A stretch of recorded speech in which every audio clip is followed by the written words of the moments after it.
Before we get too deep into starting, what I want to do is my usual disclosure that I'm not an attorney, CPA, or realtor, and any information I give out is strictly for educational purposes, not to be construed as legal or accounting advice. The other thing to mention, Federal Trade Commission basically requires that if you talk about averages, you have to be able to prove them. In real estate investing, can't be done because you have people that don't tell you the truth, ones that do tell you the truth, and ones that don't do anything. So I just always say that no one ever made money in real estate, no one ever will. So that's my general disclaimer. But let's talk about what the question of the day is. And the question of the day is, driving for dollars, has it gone the way of the dinosaurs? And, basically what's so special about running around in a car when computer nerds can electronically find all of the distressed properties in the world? Well, there is great value to it. And I was recently approached by a well-known investor who sells courses on Facebook, textbook, SEO, AdWords, phone banks, pretty much everything you can think of. Sophisticated methods of finding motivated sellers that frankly is recent. It's with most of these are within the past 5 years, I'm going to say. What was interesting was he was in his own business. He was going back and saying, I'm not getting the deals proportionally to what the money is that I'm spending. So I have to go back, they're being saturated. Anything that comes out that investors can do, they do if they're going to make money. And of course, I think people make more money selling courses than they actually do doing some of these things. But nonetheless, it rotates into, it becomes saturated. And the basics work, they've worked for me for 45 years. But we're gonna talk about some more of them. So the next thing out of his mouth was, you were right all along, and sometimes I am. What he was referring to is the fact that driving for dollars, D for D or D $D or whatever, is very cost effective and reproducible method of getting deals. A number of my students, probably 6 of them in the Tri-County area, I don't know how many people are in the Tri-County area on the webinar, consistently produce very large numbers in terms of the profits on their deals. And when I say very large numbers, to me a large number is $35,000 to $80,000. A typical deal on a wholesale transaction should be around $20,000. If you're doing $1,500 or $2,000 profits, you're not going to make a living. You're going to spin yourself right out of the business. So I've had a very bad cold, so you guys are going to have to contend with, I don't know what coming out of me, but the term driving for dollars refers to an investor simply getting in his car and driving neighborhoods looking for distressed properties on the surface. And we're going to talk a little more in depth about what else can happen. Once he finds it, the next task is to find out, locate the seller and make a deal for what typically is an unwanted property. May not be unwanted after you start making offers on it, but it was unwanted up until that time. So as simple as it sounds, the properties are easy to locate, but very oftentimes the sellers are not as easy to locate, and that's where the challenge comes in. That's where the art of driving for dollars gets to be more intense and where the money is, frankly. So the beauty of real estate, as I always say, it's a renewable resource. I said here it's next to growing food in terms of renewability.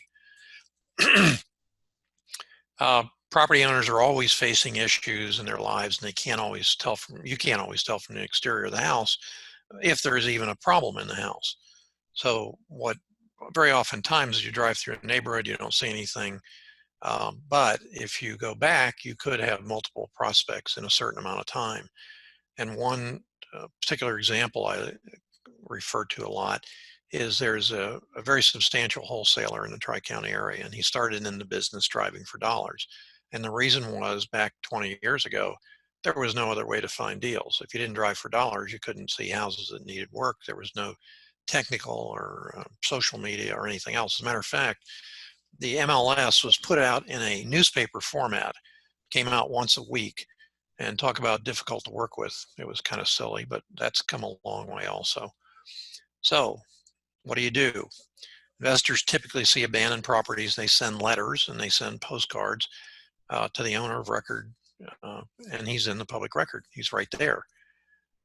In the good old days, and I'm going to say probably up until about 10 years ago, the Postal Department, United States Postal Service, didn't take mail back to the post office. And what happened is you would drive by a house and you'd see mail billowing out of the post office box, or the mailbox, all over the yard.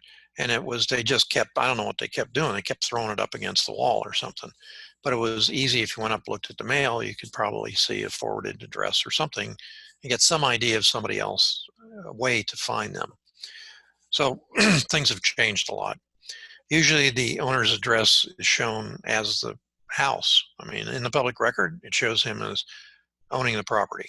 So that would be an owner-occupied property if you didn't know any better. Well, you just found out it wasn't because you see that it's pretty much abandoned. Not all of them are that obvious either. So no one's living in there. The usual assumption is mail's being forwarded. Well, it's not being forwarded. So anytime you send an abandoned property homeowner a piece of mail or a postcard, you've just wasted your money on it. Because what actually happens after 90 days of no mail pickup, the post office department says it's a vacant house, and they don't forward it because they have no place to forward it. So they put it into a dead letter trash can ultimately, and they get rid of it. But that's a very unique opportunity because that is a public list. I want to just put it in here. They're excellent prospects. And again, they may not look abandoned. We had a property that was abandoned that we had a contract on it, and the seller decided not to come to closing. So we had to actually go through list penance, file list penance. Again, everybody says we got to have a note and a mortgage. Most attorneys say that also. You don't. Your contract's a viable lien on the property. So it took us about 9 months to foreclose and get that property. But it turned out we sold it to the person that owned the building next door, and he maintained the grass and the building, so on and so forth, because he knew he was going to get it. And we did get it. And one of the flags to begin with was the seller was the husband of the wife, and he had a power of attorney. When you guys get involved with anyone who's selling and he has a power of attorney for someone else, wife or relative or grandmother, whatever it happens to be, try and remember that a power of attorney is like a wisp of smoke. It can be canceled in seconds.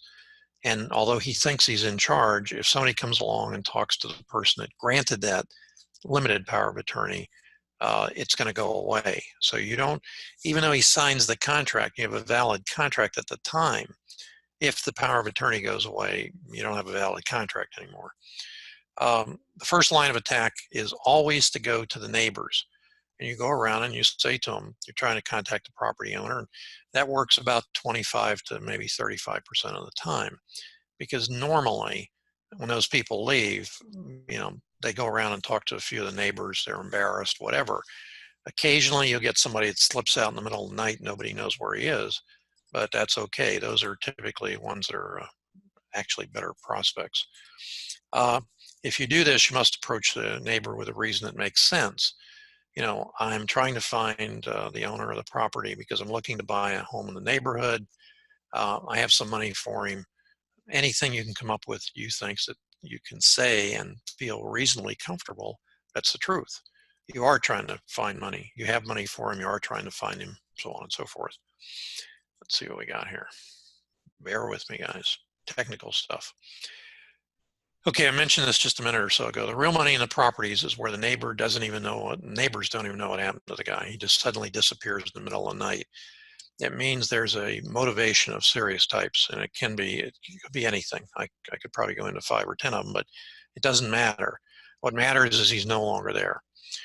Property owners need to be found by skip trace service that locates people across the country with minimal amount of information.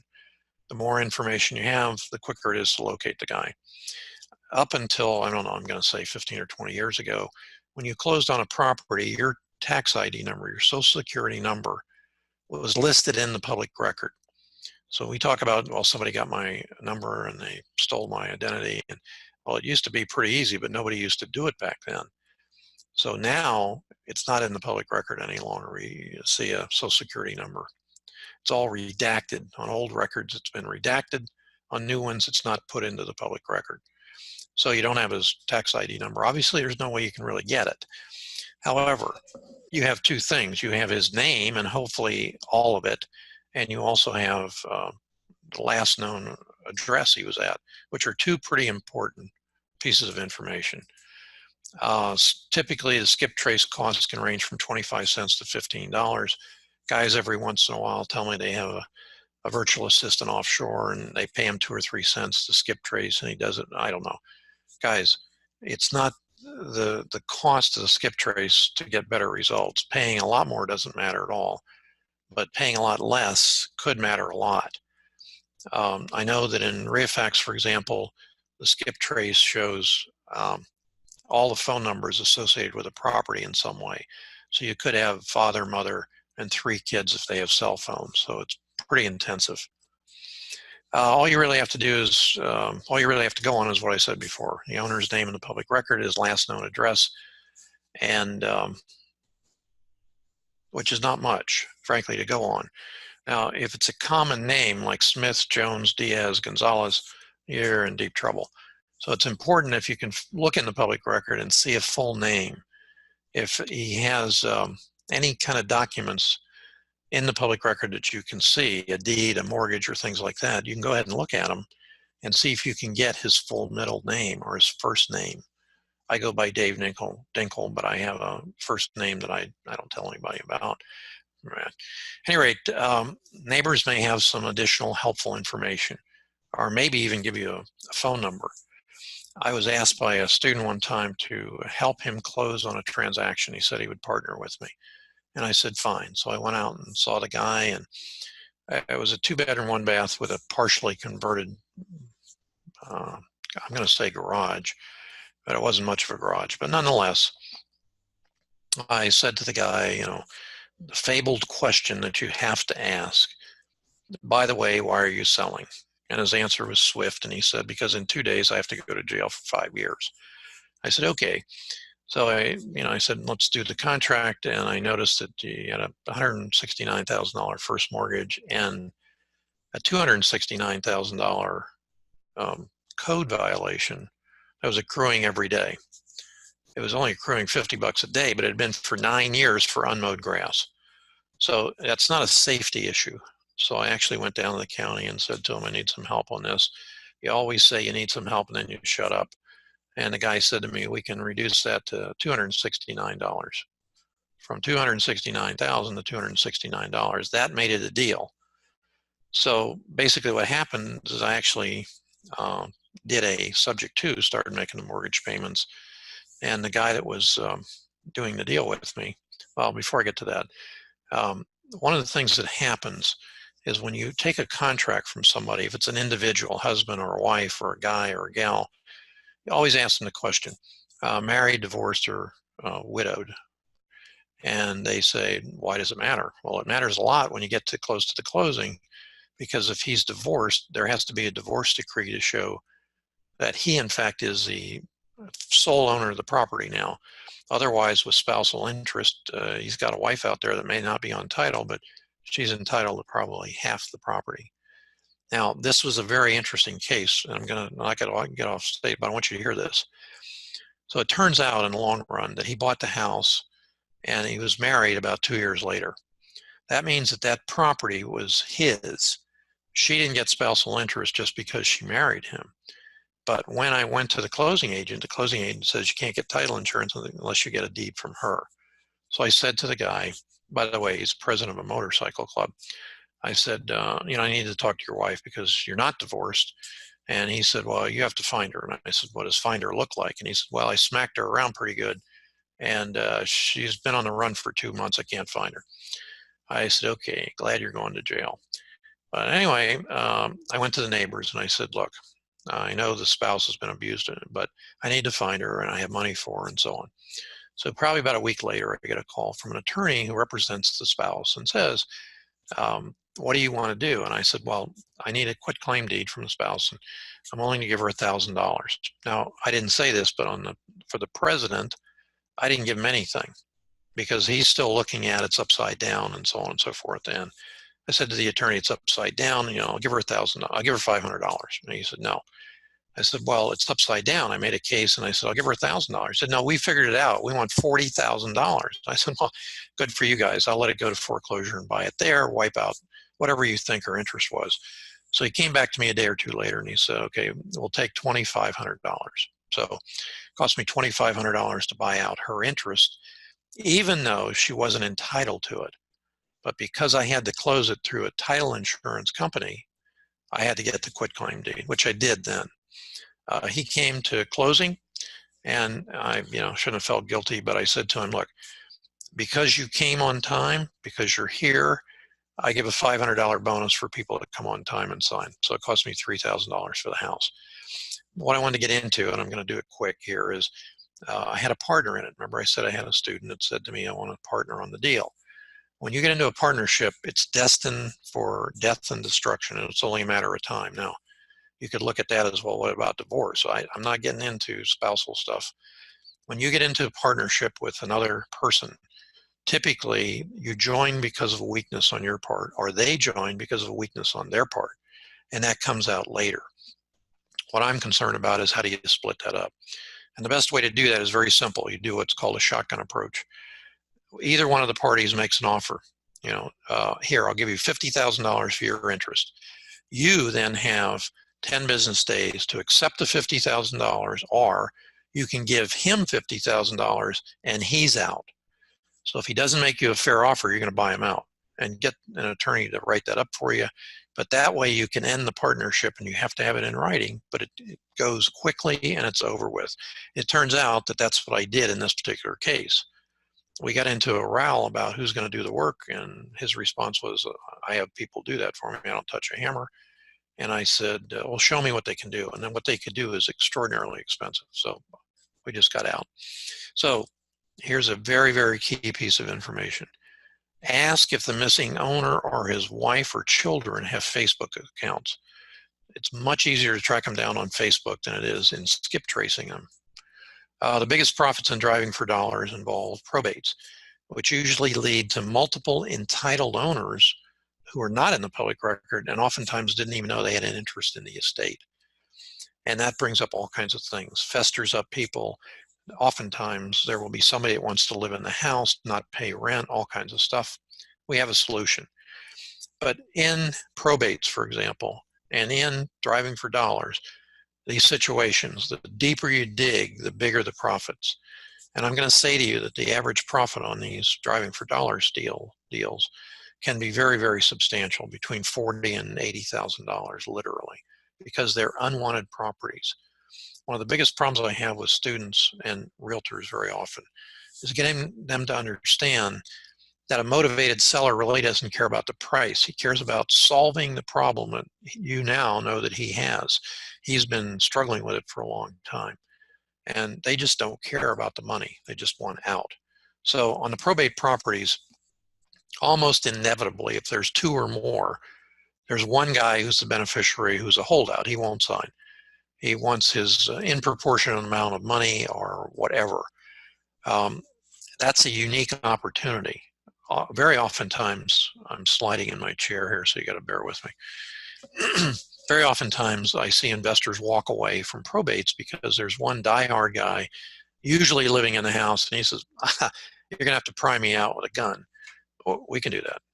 However, we let the police enforce evictions, sheriff's office. So at any rate, he's there and he's saying, I'm not giving up. So what do? What we do is we have all the other parties in the estate sign quitclaim deeds. This is what to do the closing attorney or closing agent is absolutely going to need. We've had them where there have been 20 beneficiaries scattered all over the world. And it took months and months and months to get all of it together. And they didn't all get a lot of money, but if you're living in other countries, it could be a fair amount of money for you. So most all cooperate. But when they don't cooperate, what you have to do is you have your attorney or your closing agent. You have to have an attorney probably file it. But your closing agent has an attorney under his wing somewhere. You file what's called a partition, a motion to partition the estate. And that forces the sale, and it typically is through the MLS. And whatever that guy thought he wanted, he's going to get his proportionate amount. So let me give you an example. Let's say there's 5 beneficiaries, 1 diehard and 4 of them. And you're working for them or saying, get me out. I don't care what I get. Just get me some money and get me out, or just get me out. And you go to them and you say, okay, we're signing a contract. Now remember, when they sign a contract to sell the property, they're selling their proportionate interest. So you're going to have, I suggest what you do is you do 4 separate contracts. So there's no question about, did you add my name later or did I sign it or something like that. Now you have an equitable interest when they get the probate finished in those 80% of the property. So oftentimes, let's assume property is worth $200,000. You get 80% of that property for $10,000 a piece from those 4 beneficiaries. The other guy is holding out. You force the sale, it goes for $150,000. You're going to get 80% of 150. He's going to get $30,000. That's the 20% left over. So he got more than the other 4 people. That doesn't matter. He still got a lot less than he thought he could get and what he really wants. So this can be done actually with as little as 1% of the beneficial interest, which means if you had 100 beneficiaries and you can get just one of them to sign, you can force partition of the estate. All right, so I've broken driving for dollars down into 3 particular things. I call them level 1, level 2, and lo and behold, level 3. I'm very ingenious on some of these, whatever. So this is the typical thing that people do. Level 1, drive neighborhoods, look for rundown and abandoned properties. Boom, find the owners, make them an offer, usually by mailing to them. And as I said, it's not forwarded, it goes in the trash bin, so you're wasting your money.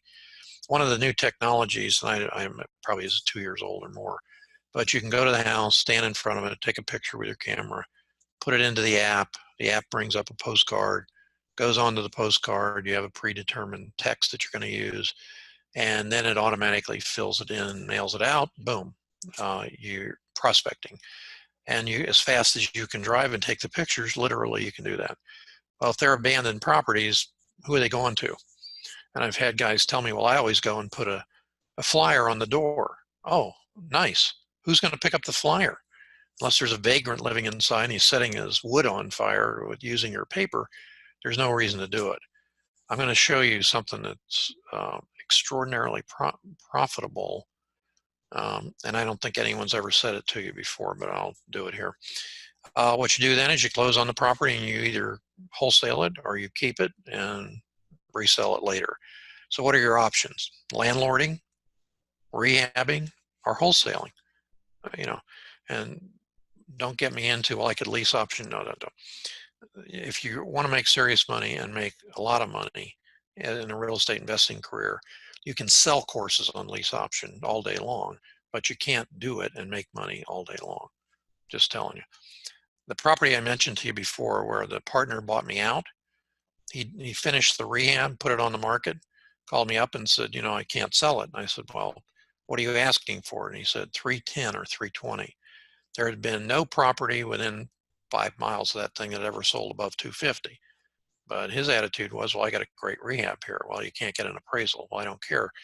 What can I do? And I said, well, if you think the market's going up, you can lease option it. He said, that's all I can do. So he got somebody in, lease optioned it for 310 or 320. A year later, he calls me back and he said, well, the year's up and they got an appraisal on the property and the market's gone down a little bit. So now it's worth 220,000. I said, okay, I told you it wasn't worth that in the first place, but what are you asking me? I said, you got their non-refundable earnest money deposit right? He said, well, not exactly. I said, what do you mean not exactly? That's the premise of what you do. If they don't take the property, then you release option it again, even in a declining market. Ultimately, you'll get somebody to take you out. He said, well, they didn't have the money.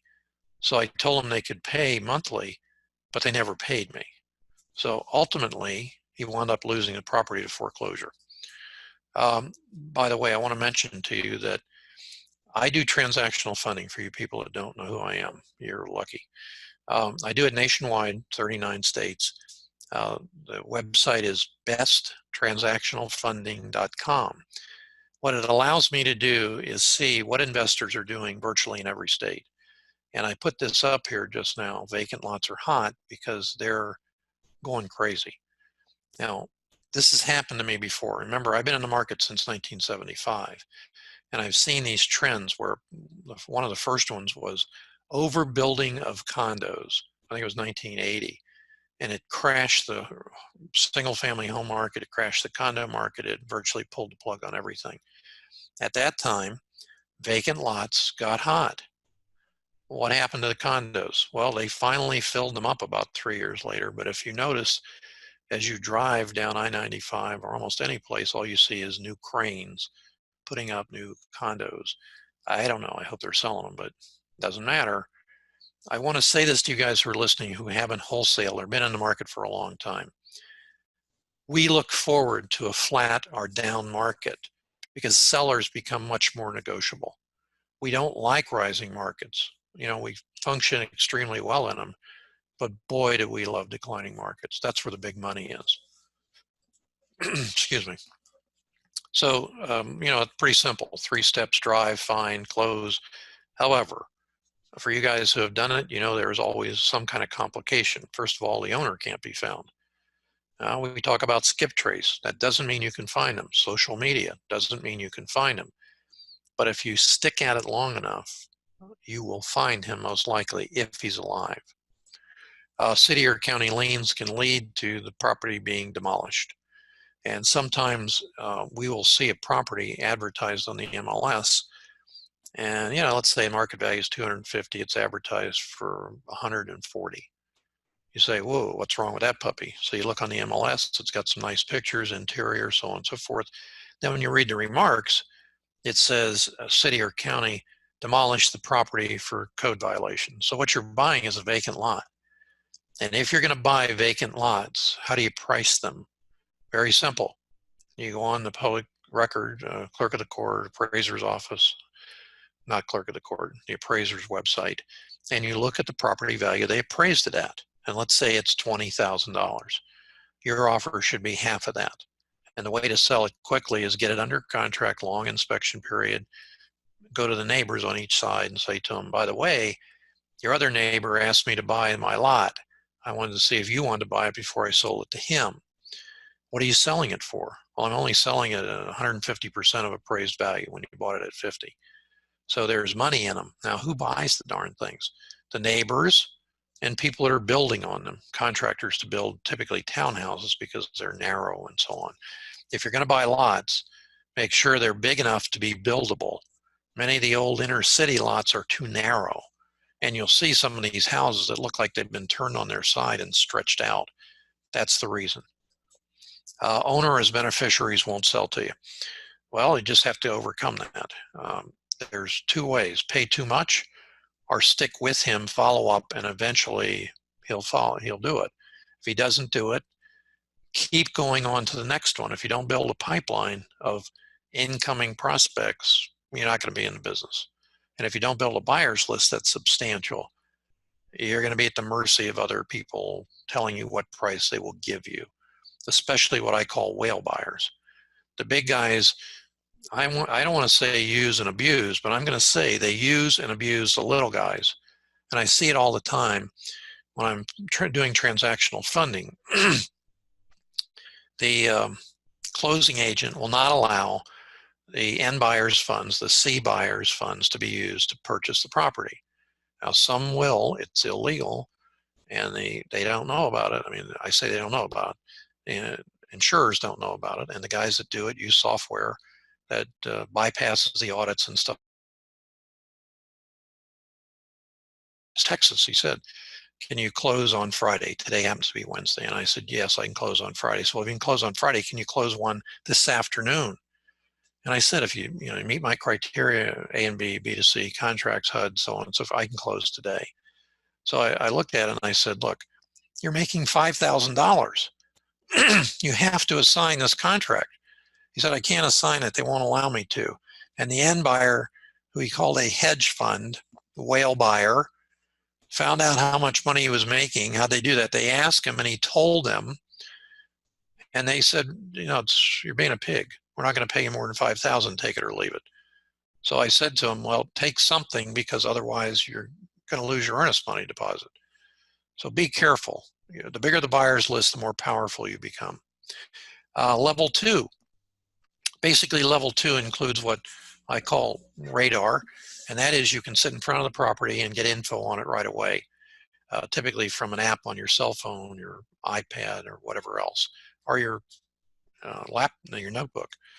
But what you can get is what everybody else can get, and it has pretty much, it doesn't matter whether you do it in front of the house or elsewhere, you have to follow up on it.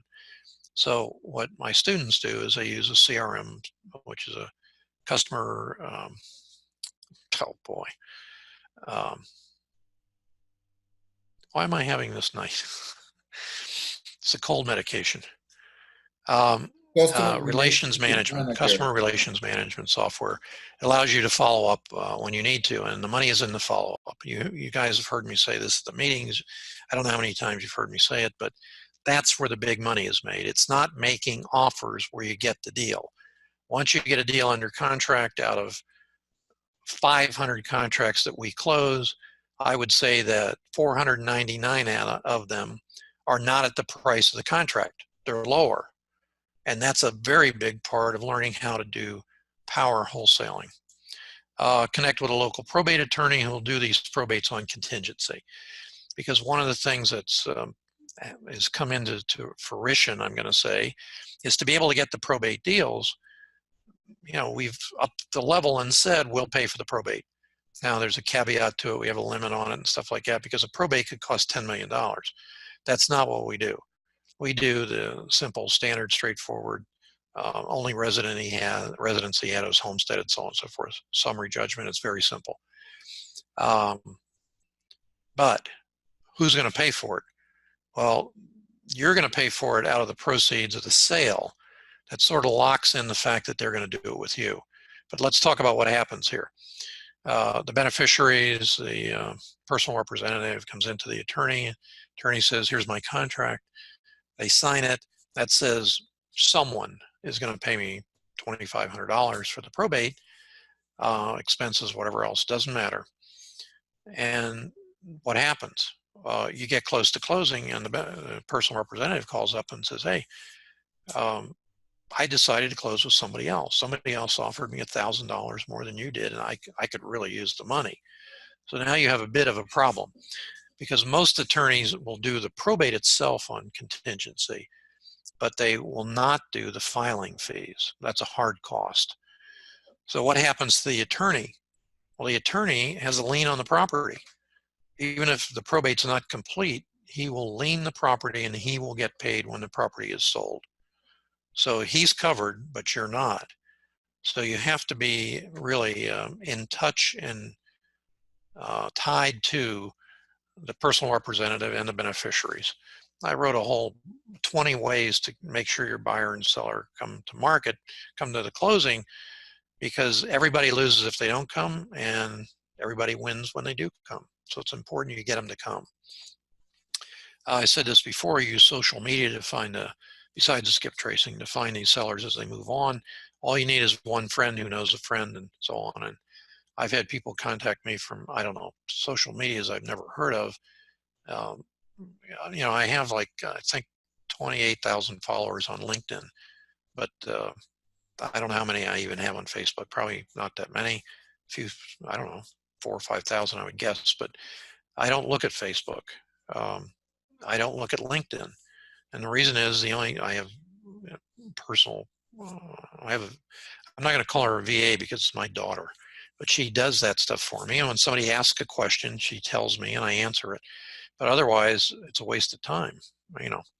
So here's the big clue to what you can do that has made us obscene amounts of money. You find an abandoned property, you know it's abandoned. I mean, it is really abandoned. So what do? You put a abandoned sign in the front yard. It says, I buy houses. So, well, who's going to call? Other investors looking to buy that property, and hopefully the homeowner. Now he's going to say, why are you trying to sell my property? I contacted my attorney, that's illegal. It doesn't say for sale by owner. It doesn't say for sale by owner. That's very, very important, because then you might be construed as selling something you don't own. If you get it under contract and you put the for sale by owner in the front yard, that's legal. You have an equitable interest in the property. And I noticed one of the guys that logged on very early did exactly that on his property in Stewart that he put under contract for 60. 50 originally, and turned out to be with 4 probates and everything else. Wound up paying about 60 for it, and he sold it for, I thought it was 103, might have been 106. Wholesale, same day double closing. Didn't touch the property except to unscrew the door, the plywood that was holding the door closed, so we could go in and see it. Nan and I both stopped by to see it, and it was ugly. I mean, it was really beautifully ugly. That's what we like. Smelled, ceiling caved in. I mean, it's just a masterpiece of the smell of money. And I think that net was about a $43,000 profit. Um, Now, he will tell you, if you ask him, he got that coincidentally driving for dollars. He has some other tricky things he does. I interviewed him and he disclosed them. But as I sit here and talk to you guys and he's in the audience, I really screwed up. I did 3 videos and my camera's hard drive, it has a hard drive in it, used to.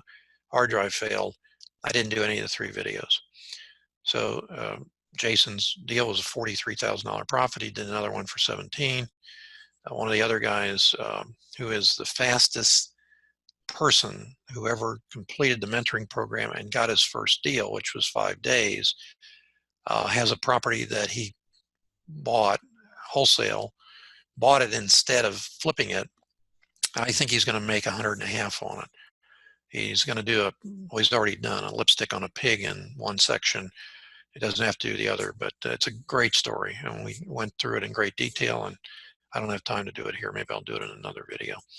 So let's go on to, I think we can go on to level 3 here. Okay, use VAs to automate your business by doing online searches for non-owner occupied and vacant properties. If you said to me, what stacked filter, pre-foreclosures, REOs, any number of things are filters, which one of those do you like best? Most often I like non-owner occupied until vacants became readily available. So you can go in there and look in the public record for non-owner occupieds very easily, stack some other things on it like pre-foreclosure, and you will have too many leads. The only question is, how do you handle them? How do you follow up on them? Now, if you can add code violations to your search parameters, you can really kick it up. There's a little known thing called the Freedom of Information Act. It's a federal law, and it basically says whatever's out there that's not super secret, you have access to. So if a clerk says to you, code violations, we don't give them out. That's personal information and we don't give them out. Go online, look up the Freedom of Information Act. It's a simple form. It's actually not even a form. It just shows you the basic context of the letter to use, and you can deliver it to them. And the trick here is, it looks like you're also addressing it to the Secretary of Treasury or who in the hell it is. I don't know. I have it in our mentoring materials. I have it for you guys, but they will have to give it to you. If not, you can report them to the Fed, and they can be fined for not doing it. Now, when they go to deliver it to you, they may deliver it in a cranky format that has a folio number and all kinds of things, or say you have to pay for it. It's worth it, okay, just so you know. Get a list of stacked filters. Like, for example, I said non-owner occupied in pre-foreclosure, but you can stack other filters and drive to them directly. If you have pre-foreclosures and there's somebody in the property, it's either the guy renting it because he's not paying a mortgage, he's got free money, or he's still in there hoping he can get it one more time delayed from the sale. But you should drive directly. Get a list of those properties. I know that on Francisco's app, he has a little setup where, let's say you download 10 of these people, it gives you a route to drive them, so it's the closest and quickest route to drive them. And you can start collecting your portfolio of people to start going after, your follow-ups. The money's in the follow-ups. I've said this so many times, I may never say it again. You can pay bird dogs to scour neighborhoods and pay them hourly and for success. What does scour neighborhoods look like? They can drive for dollars for you. You tell them what you want, they take a picture, they put an address in. The more they get paid, kind of thing. We used to pay kids to go out and deliver flyers, door hangers. And if you do that, make sure that you stand at the end of the block when all the kids are running around, because what they'll do is they'll dump the flyers in, somebody's trash can. We had a mail person delivering mail, and I looked out the window, I saw her, and she had a big catalog, and it wasn't the regular mail person, it was somebody that was there for the day or something. And she picked it out of her thing and looked at it and threw it on the ground because she didn't want to bring it up to the door. So that's what kids do. Use Google Docs or your CRM to actually collect the addresses for the VAs to follow up on. As you know,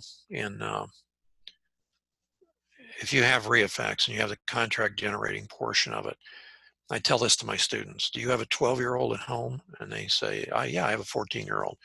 Well, the 14-year-old using REIFax can generate your leads and generate your contracts, and the actual program will automatically send them out on a daily basis.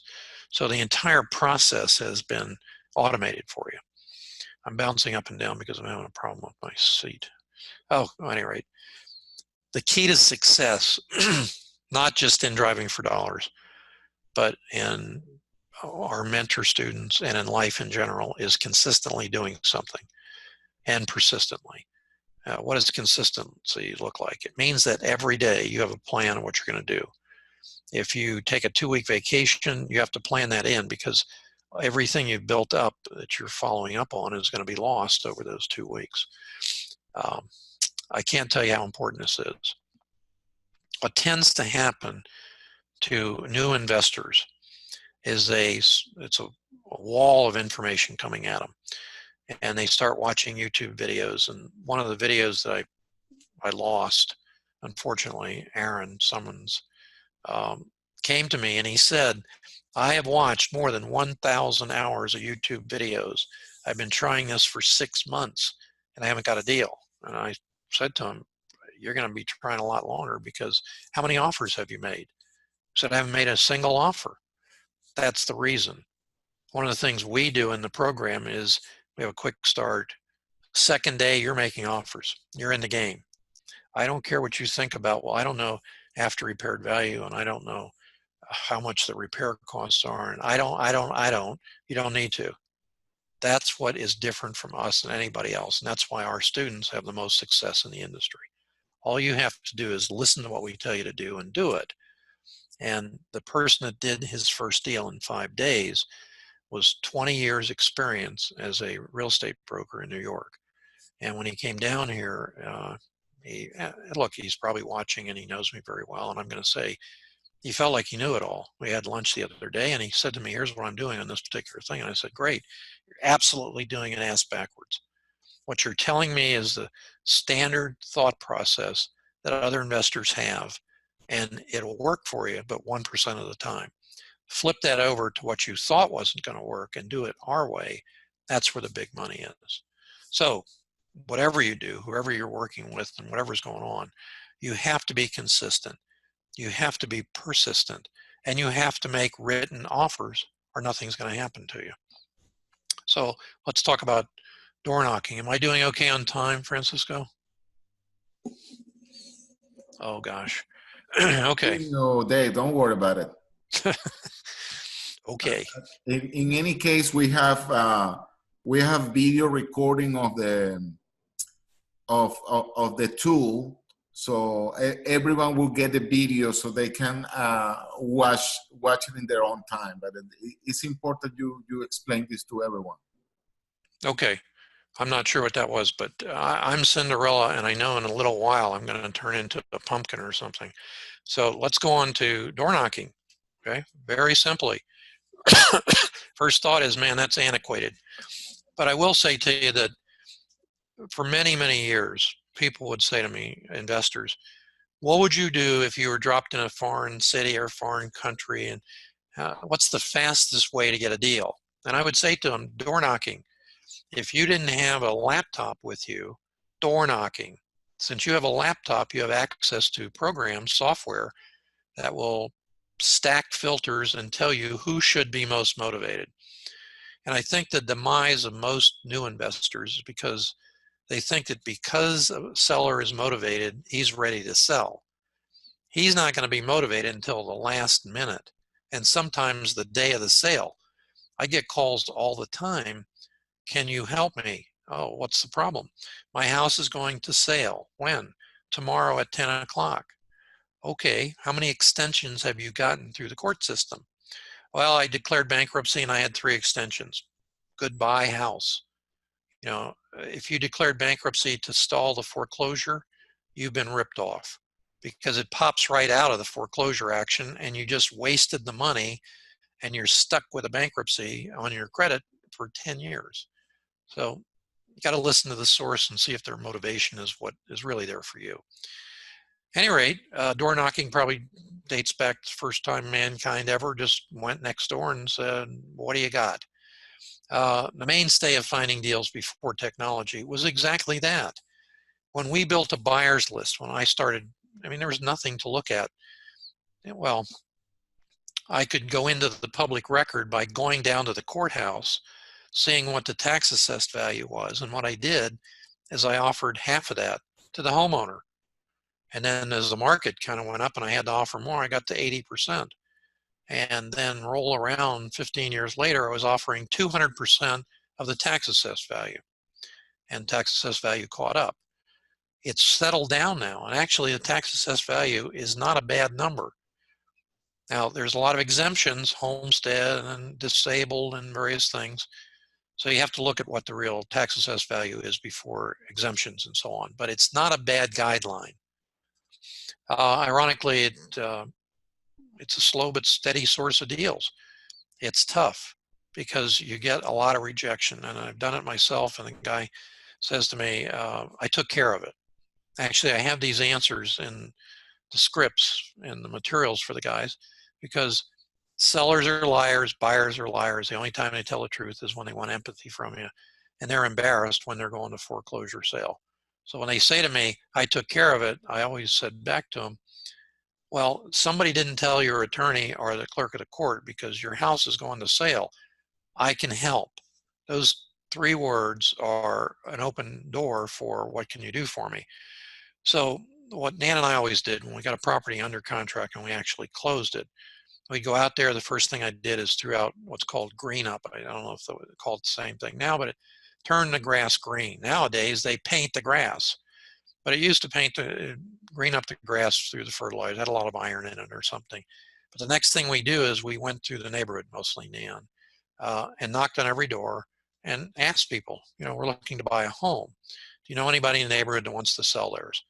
And even though there was, you know, MLS signs, realtor signs up and down the street, we asked for people who needed to sell their home. And very oftentimes we would get somebody that had a roof leak. They closed the bedroom door, never fixed the roof leak, and when you open the door, it's like a wall of mold and mildew, probably mostly mildew. And if Raj is watching and he asked me this question, what's the difference in mildew and mold? Even if it has stringy hairs, the difference is about $80,000. So when you talk to a bank, the 4-letter word they hate the most is mold. So even if it's mildew, you speak mold, and that will help you out a lot on REOs especially. So again, as I just said to you, even with realtor sign up and down the street, we always would get at least one other house in the neighborhood, sometimes 2. And we were rehabbing. It was very nice to have a house close to it to do a second rehab. However, I don't know exactly when, but I originally had 3 contractor crews, Dade, Broward, Palm Beach County, and I'm going all the time. Smoke cleared at the end of the construction. I netted around $15,000-$20,000, never saw the properties basically, never had to do anything and blah, blah, blah.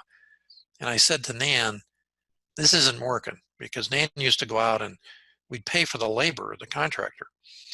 And she would go out on a Wednesday and there's nobody there. She'd come back for lunch, nobody's there. Call the contractor, when are you guys coming to the site? Oh, we've been there all day. And then I found that by giving them a credit card, a gift card for Home Depot, they went out and rebuilt their own home. So we said we're going to do it ourselves. And what we did is we literally took a blow-up mattress, moved into the house. I got the air conditioning working first, and we worked 12, 14-hour days. We got a complete rehab done in typically about 2 weeks. put it out. We averaged over $52,000 net profit on the rehabs, but we noticed that as we got another house and we didn't want to rehab them and we wholesaled them, we were making profits in the range of $32,000 to $36,000 on every one of them. Now, if you're thinking, well, that was a different market, no, it wasn't. It was a harder market than it is now, believe it or not. How did we do that? I teach you guys how to do that in the program, but the long and short of the story is we decided, let me think about this.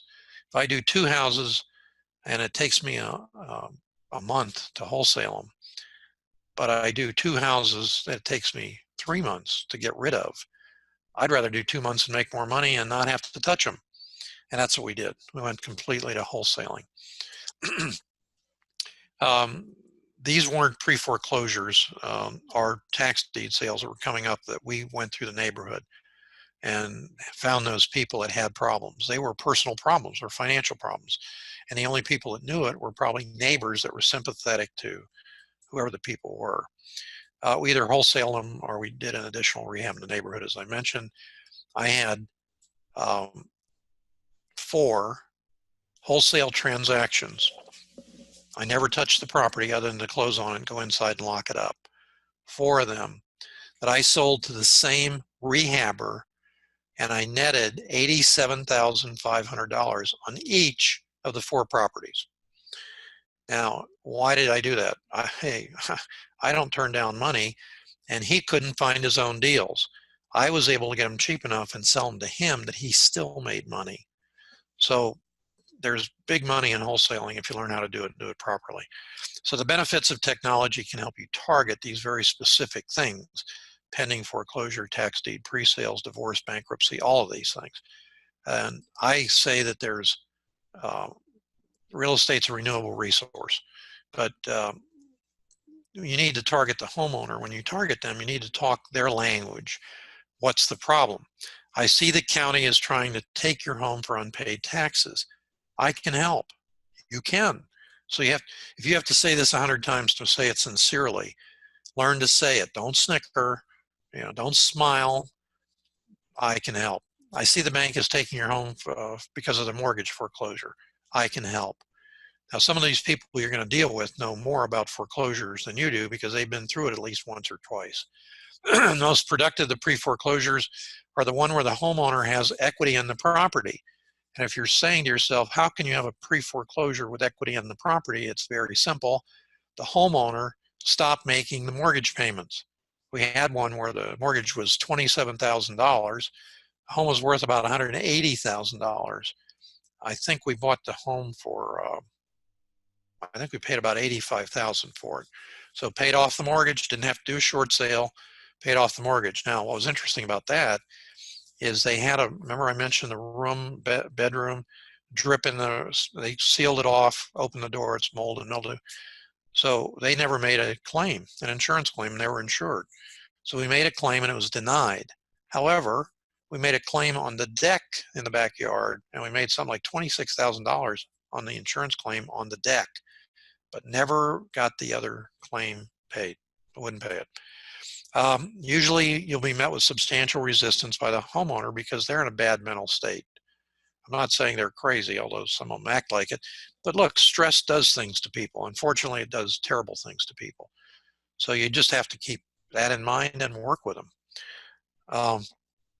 Coming back repeatedly often gets the deal, especially if they're closer to the end of their rope, meaning there's a time element involved.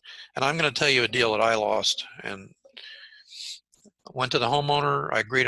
She happily agreed on a price of $160,000. I went home to get a contract, came back, and there's a Corvette parked in the driveway. And I said to myself, uh-oh, something's wrong. So I knocked on the door, and she said, come in and meet Susie. Susie's been here for quite a while now. And this woman was a dog lover. And lo and behold, Susie, dressed to the T, heels, and, okay, that's all right. But the teacup puppy dog, I mean, how many people take those on sales? So at any rate, she offered $200,000. I had offered $160. She was happy. Susie's offering $200. So what do you say? She's not going to close. Well, Susie didn't close. Another investor came along and offered 210 and another one for 220. And what's the moral to that story? Carry contracts with you and don't let dogs inside somebody else's house. I don't know what the rest of that is. So coming back over and over again is especially true with pending tax deed sales. Most people sell courses on tax deed purchases, certificate purchases, waste of money. The only benefit to buying a tax deed is it wipes out all the mortgages and all the liens technically on the property. Now, the city and county will not agree with that, and they reinstate the liens, their code violations, and so on. By the way, I mentioned Jason before in making the $43,000. One of the reasons that property had been vacant for 2 or 3 years, I don't remember, Jason, sorry, was because it had $400,000 in code violation liens on it. And what Jason did is went the extra mile to go down and negotiate those down to $8,200. That made it a deal. I've seen investors come back to homeowners actually on the date of the tax deed sale and trying to get them to sign a contract so they could go and pay the taxes and get the property. So it doesn't hurt to follow up and find out what happened or didn't happen. These properties typically can be extremely profitable. If you see 100 properties coming to a tax deed sale, 85 or 90 of them will be prepaid and they will not go to sale. 5 or so of them, or 6 maybe, or 7 will have mortgages, and the lender, Chase or Wells Fargo, presumably will pay the taxes on it. So it doesn't wipe out their mortgage. And the other ones are free and clear oftentimes. So the specific duty, I just said this, tax deed sales, it extinguishes all the liens. I have a little asterisk there because the city and county don't necessarily agree. Same thing happens in a foreclosure sale. If the attorney that prepares the foreclosure documents doesn't include the liens by the city or the county, they're not included in the sale. And typically what happens is the city or county just reinstates the liens and you have to argue with them in court to get them negotiated or whatever. Door knocking is something you can hire bird dogs to do, very simply. Do the actual knocking, set the appointments, so on and so forth.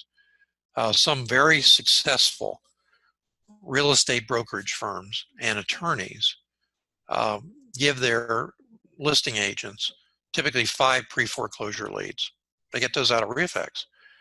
And what they do is they say, okay, here's what you say, here's what you do.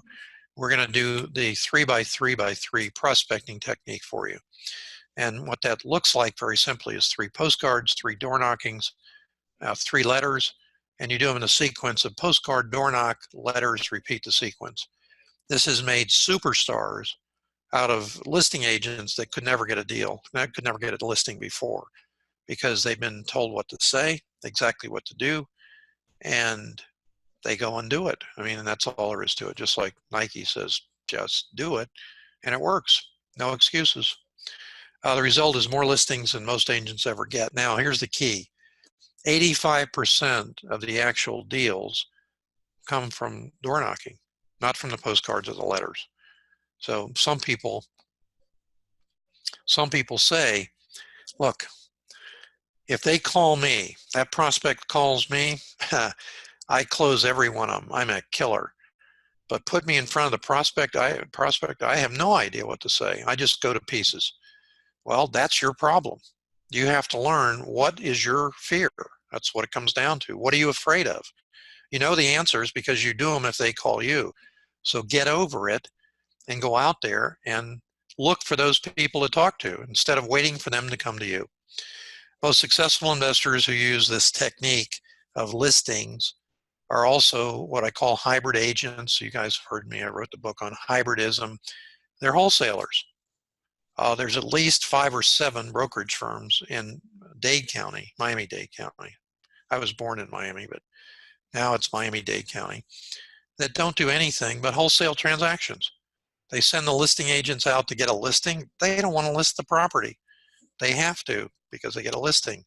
But the big change, I think, in the past 2 or 3 years is the ability of the listing agent to not show the property on the MLS by telling the seller that he's doing that, and it's in the contract, in the FAR, and then offering it to his portfolio of cash buyers. And that's where the hybridism comes in. Not the cash buyers to buy it, but to get a commission on the beginning, a spread on the profit, and lo and behold, a buyer's agent commission on the end. And for you agents who are listening and your hair just stood on end and you're saying it's not possible, last Wednesday night at the DREA meeting, I did a whole hour presentation on exactly how to make it legal, moral, and extremely profitable. They have the ability, this is what I just said, to offer a seller the choice to list or to get an instant sale. And then one of the examples I used, and one of my students didn't know that they did it, is Keller Williams. They are an iBuyer. They're an investor who does exactly that. And their ability to do that comes from the fact that they say, not everybody needs a listing. Some people need the convenience of selling quickly. Hey, it's always been that way. But you as realtors had your hands tied, have to put it on the MLS and wait for buyers to come. Anyway, door knocking is alive, very viable, and there's always new twists coming around. The key to shorten the time to find the motivated sellers is to look them up, is to then target those properties. And then when you're there, you're knocking on the door and that targeted property person isn't answering, don't be surprised, because along with you, there's probably creditors and everybody else knocking, or other investors. So you're going to leave a flyer or do something to show that you've been there. But go around the neighborhood while you're there. Typically what I do is I go to 3 houses on the left, 3 houses on the right, 6 houses across the street, back to the car, down to the next one, and do it again. And there's what you ask. Can you help me find a home? Like you're homeless. Well, it's very powerful also to be able to say, I'm trying to buy a home in the neighborhood for myself and my wife. Now, if you're not married, don't say myself and my girlfriend. And fiance is not much better than a girlfriend. Okay. So if you want to lie about it, say yourself and your wife. You don't want to lie about it, say, can you help me find a home? Okay.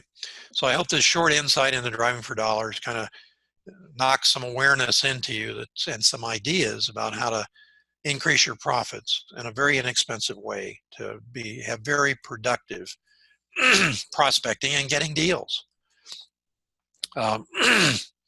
Excuse me. DREA has an upcoming event that's kind of important to mention to you because it's an all-day one. It's Saturday, February 2nd, and it's kind of get a college education in a single day. This is what, excuse me, when I get done on this seminar, I'm going to go in and overdose on cold medicine, so, sleep for a day. Here's what to expect. Anyway, this is the agenda. And it covers pretty much everything: finding, evaluating, contracting, wholesaling, transactional funding, so on and so forth. At lunchtime, Francisco's going to go over the deal generator, which is a software product that he has that works extremely well. And your future is ahead of you if you get started. What I want to say to you, and I mean this very sincerely, if you want to change your life, the only person that can do that for you is you. A lot of people spend a lot of money and they don't get anything for it. And they're always afraid that if I spend money, how do I know I'm going to do something? The doing something is up to you. And the students who are very successful in our program are the ones that oftentimes ask the most questions after they've read the material. If you come to me and say, what's a probate? I'm not going to tell you because it's in the material. I have a whole course on it.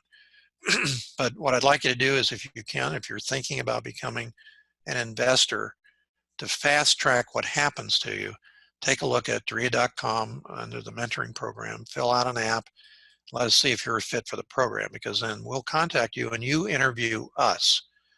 We have a quick start coming up February 20th and 21st. We accept about 1 in 4 applicants. So if you send in an application, don't assume that you're going to be in the program. And I'm the one that allows the people to come in or not. Why do I not allow people to come in? Because I have to be able to work with you. If you think you know more than I do, then you don't need me. But I don't want you to come in and tell me you know more than you do and argue with me that you don't want to do what's right. All I'm trying to do, I've been retired 3 times. I don't know how many times you've been retired, but when people start telling me how great they've been, but they've lost everything, That's part of the past. Do not look back. It won't help you. I'm there to help people that want to learn, want to change their lives. So in closing, I always ask this question, why not you? Francisco, are you there? Yes, I'm here, Dave. Do we have time to Actually, open it for questions? yes, we're going to open the Q&A, but one of the things that I'm going to say to you is I put in the chatting room the actual link so you can click on that and subscribe for the Getting Started workshop that is the February 8th. Oh, workshop. Another Okay. thing I'm going to put in the video is actually the training video that is going to show you how are you going to be using the Drive It for Dollars system to actually find deals. Additionally, the system we have the radar function that can actually, when you are knocking the door, you can actually skip trace the property directly before talking to the even talking to the homeowner, and you will get the whole information of the homeowner immediately. This is it is not fair for the competition if you're not using this. Now, again, we're going to open the Q&A, and I'm going to start telling you the questions. You can also say your questions in the chatting room. I already answered some of the questions, Dave, Okay. they're related to the system. But again, we're waiting for questions. We're going to wait a couple of minutes for questions.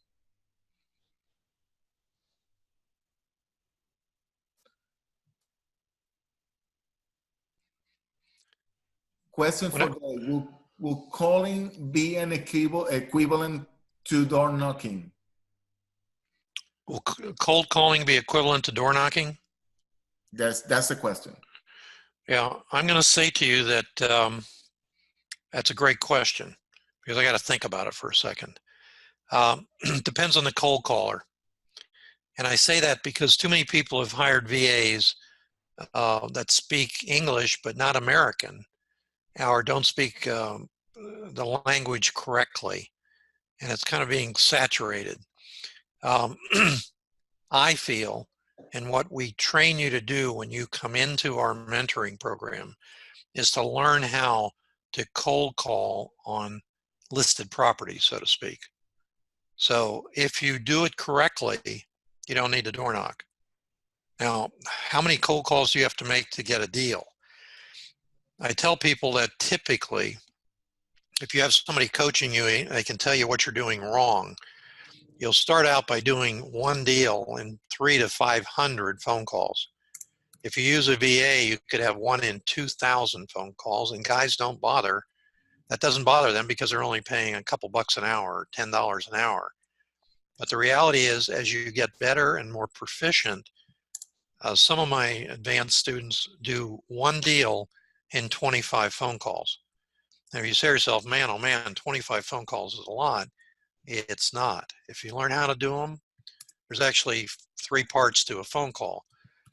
Checking on the status of the order, and our orders are stupid low.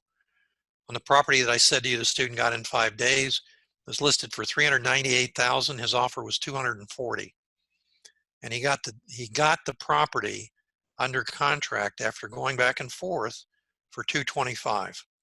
What was the property worth? It's worth $398,000.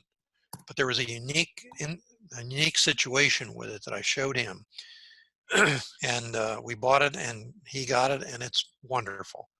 But he wouldn't have been able to do that. He wouldn't have called even if he hadn't known what to set up as your stacked filters and what to say when he called. So I don't have a perfect answer for you. I suspect that for most people, some of the best deals come from some of the worst neighborhoods, and you should not be door knocking in those. I once had a gal from another program come to me, and Nan will say this, I'm not saying it maliciously, a very beautiful gal. And she said, I joined another program. They made me door knock. I had to go in these areas. I was afraid to get out of the car. That's not how you door knock. If you're afraid to get out of the car, don't get out of the car. And don't ever go inside if you're by yourself and you're a woman. If somebody says, sure, come on in.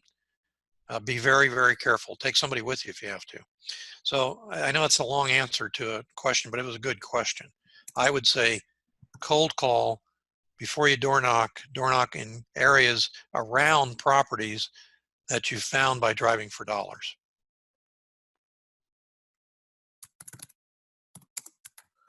There was a question regarding the mentoring program, Dave, and I gave them the sign-up DRIA information. And there is someone that is asking the deal generator, the deal generator seminar is where? Which seminar? The seminar that we're talking about is... Oh, it's going to be at Miami Shores Country Club. Yes. 10,000 Biscayne Boulevard. Okay, that's it. That's the answer. Okay. Any other questions? Hello, Francisco. Just a moment. Wait a second, Francisco. This is Jose. Hello, Dave. Ray Sullivan does have another question. What is a stack filter? Is his question. Oh, okay. So in REIFax, we create what are called templates. And a template is a series of filters. For example, I can do non-owner occupied, that's one filter. Pre-foreclosure, another filter. Pre-foreclosure with equity. In other words, a foreclosure that if you got it, you wouldn't have to do a short sale, it's worth more money.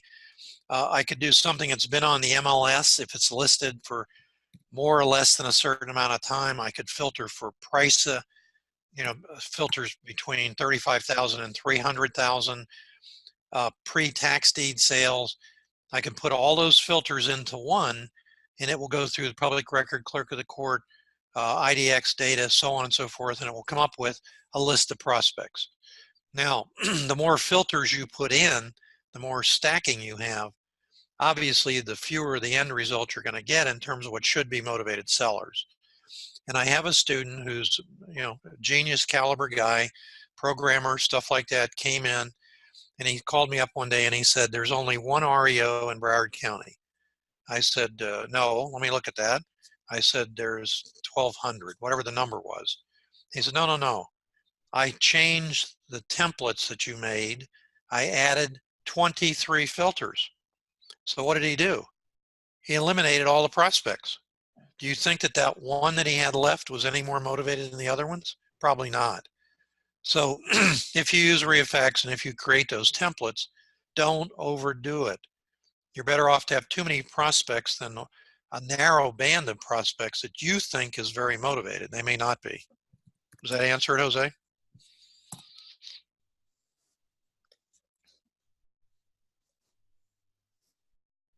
Perfectly. Thank you, Dave.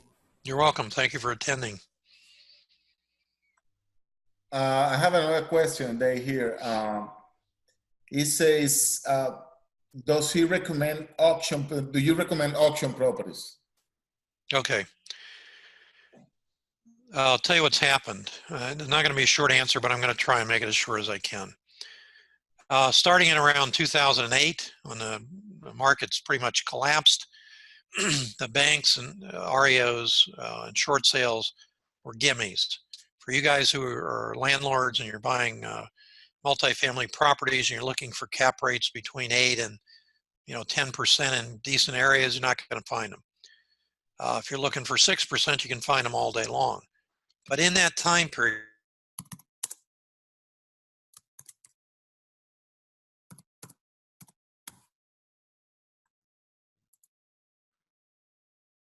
Hello, Dave. You 5%. How do we do that? Banks didn't want them. The banks have always had a problem with realtors getting a commission on either short sales or on REOs. And probably about 4 or 5 years ago, they came up with an idea, how can we eliminate the realtor in the equation? We don't trust them. They're in cahoots with investors. I don't know what they're thinking. But they said, these investors are crazy. They're all bidding against themselves for deals. Let's set up an auction site. So Fannie Mae set up HomePath, and other ones set up different auction sites. So the question is, can you buy properties off the auction sites? Very oftentimes you can steal a property, just an unbelievable buy, because it's very expensive and nobody bid on it. But when you get into the blue collar range of say 100,000 to 250,000 or thereabouts, it gets more and more difficult because more and more new investors are bidding against themselves, and you tend to overpay for it. The other thing you need to know is what's really going on with the property, because sometimes you'll get a title policy with exceptions to it. And when you go to sell it, you may not be able to sell it. So do I recommend the auctions? Definitely not. Do I recommend REOs? Not until you're a sophisticated investor. And you're not going to do that by buying them to begin with. So be very, very careful, or you're going to be in and out, like they say in football, out on the first set of downs. You're not even going to get 4 downs. You're going to get 1 and out.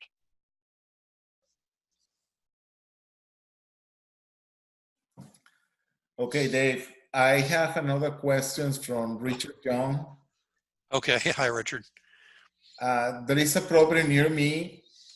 The realtor owns the home through their LLC. Property is still vacant, highly priced. Can I still make an offer? Oh, sure. Why not? I'm going to say this: if it's 120,000, I've seen the property through another student, and the realtor paid like I'm going to say $48,000 or $50,000 for it 2 years ago. And there's another one out there for about the same price, but they paid $120,000 2 years ago. And if you look at the chain of title, it went for like 40, 50, 55, 75, 120. And the guy that got it for 120 is trying to sell it for 149. I think it's listed at. So be careful of what you're buying. If you're going to get in there, you got to have a buyer in hand. When you deal with agents who bought properties of their own, very oftentimes they don't make money in them because they don't understand it.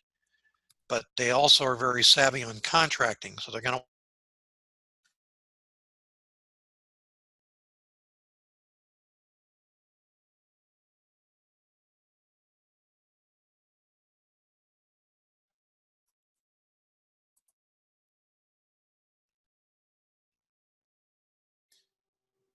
Dave, your audio went off for some reason. Gee, am I off? No, now you're on. Okay. Okay, well, I hope you didn't miss something important.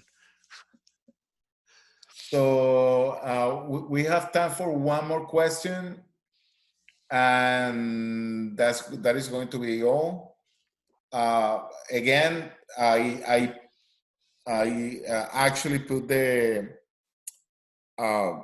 the video for the deal generator system so you can know how to use it.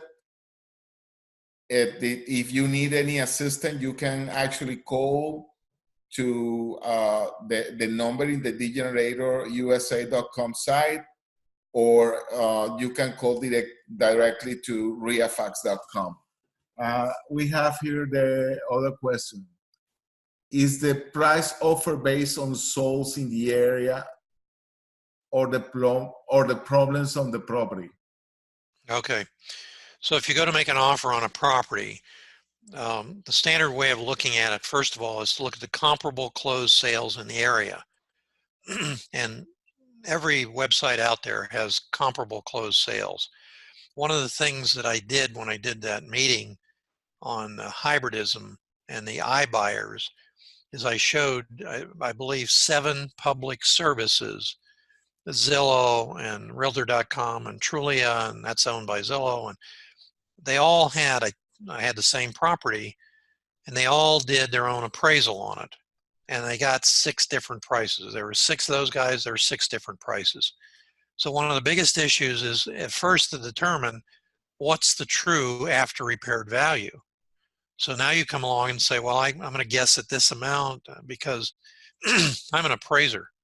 I've been a realtor and I've been doing BPOs and CMAs. I'm going to tell you right now, the only thing it's worth is what you can sell it for in the amount of time you have it. We see mansions, intercoastal, no fixed bridges, they can't sell, and they plummet in price. Somebody comes along and makes a steal. So as you, as a new investor, if you say to me, how do you evaluate a property? It doesn't matter. I don't care about what they think is after repaired value. What I do is I have my students get the property under contract, then we do an evaluation. And then we do one of two things. We move forward to find a buyer for it, or we get out of it. So we have a system in REIFAX. It's a subroutine. Disclaimer, we don't own any part of REIFAX, but it's a subroutine we call Freddie. And I developed that with Francisco in 2008 or 9. It evaluates the property without seeing them, makes a blind offer, and it makes a reasonably accurate one. 95% of the time, it's right on the ball. Now, that's only an initial offer for us. And the agents may call it stupid and everything else. The matter of fact is, we've made multi-millions of dollars doing exactly what we're doing here in South Florida. And the same thing you can do. Can you make multi-millions? No, it takes time. Typically, a student that's successful is not in 7 digits for at least 3 years. And by that time, he's scaled, he has VAs and stuff like that. You have to start with one property. Typically, if I can get you to understand the process and do 2 closed sales, you're off and running. And I don't hear from you very often except for very technical issues because you got it down. You have consistency, you know it works, so it rolls out into being persistent. So I'm going to go take some cough I medicine. have one last question. Okay. Dave. Go ahead. Out of all the options to wholesale a property, would you recommend a newbie to hold a pre-foreclosed or foreclosed property due to the legality? Read that question to me again. Of all the wholesale type properties, Out of all the options to wholesale a property, of all the options to wholesale a property, yeah, would you recommend a newbie to wholesale a pre-foreclosure or foreclosure property? okay, so let's talk about a pre-foreclosure. It's either upside down or it's not. If it's upside down, you're going to have to do a short sale, and you can wholesale that. What you have to do before you get started is make sure the closing agent is able to do a double closing, because very oftentimes very oftentimes the closing agent is picked by the listing agent because it's a buddy of his or a friend, and he may not want to do a double closing. So to be able to do a wholesale transaction, you have to have 2 closing agents, one for the B to C side, one for the A to B, which is possible. Doing transactional funding, it's possible to do. So is that a good thing? Pre-foreclosures are short sales are tough for a bunch of reasons, but you can do them. The key is do not do the short sale yourself. Have somebody else do it, because in the 2 or 3 months that it takes to get it approved, the lender may come in, get an appraisal and say, no. The homeowner may have said 120, I want 220 or nothing. And if you try and do the whole sale yourself, you're going to have wasted that time. So I have people that do short sales, but they have people that do them for them, and they have 20 or 30 in their bank of what's coming up for them, because half of them are going to fall away. So let's go to the auction property. So you bid on the auction and you win, and the auction guy says to you, by the way, you need the money tomorrow. And you say, what do you mean the money tomorrow? It's an auction. Didn't you read the rules?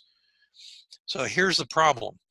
You have a very short time period to close typically, and you have to come up with cash. And when you buy that property at auction, you may not get to see all of the title work to know that you have a clear and marketable title. You may have a market, and a lender may not finance it, either with a hard money lender. So the answers I'm giving you guys tonight may seem complicated, but it's a complicated business if you don't learn it the right way. And the right way is not to watch YouTube videos, frankly, except mine. You have to be careful. You need somebody who can look over your shoulder and tell you what to stay away from. Because if you just get a few of them under your belt, you know it works, you're going to make money, and you're off and running. But those 2 or 3 can be deal killers for your life. You just can never do them, no matter how much money you have either. So, Francisco, I'm going to call it quits. Okay, we're finished. Thank you very much for your time, Dave. We're going to close the webinar. Thank you all for coming, and have a wonderful evening. Thank you, guys. Take care.